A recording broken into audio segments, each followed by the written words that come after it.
Bəzi yaşlılar gəncləri tənbəllikdə ittiham eləyirlər. Bütün dünyada bəzən bütün iqtisadi problemlər məhz keyf arxasınca düşən gənclərin çiyninə yüklənir.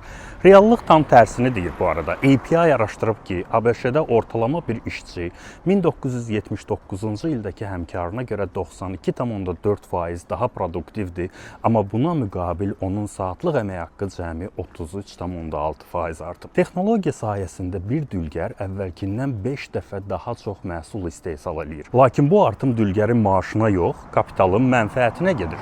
Üstəlik bu təbii iqtisadi bir proses deyil. 1970-ci illərdən etibarən tətbiq edilən neoliberal siyasətin nəticəsidir.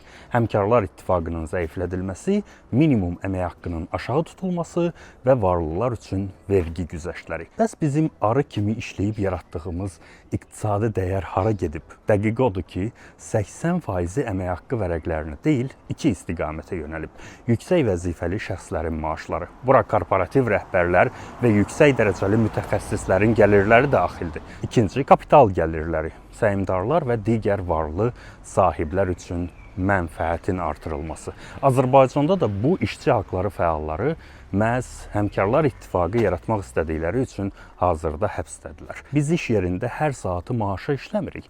Cəmi 2 saata, bəlkə 1 saata bizə verilən əmək haqqına müqabil dəyər yaradırıq. Yerdə qalan 7 saatda yaratdığımız izafi dəyər mənfəət olaraq ağanın cibinə axır. Sistemin bu ağır yükü altında əzilən və haqqını tələb eləyə bilməyən insanın aqressiyasını gənclərə yönəltməsi isə əslində bu struktur ədalətsizliyin acı nəticəsidir.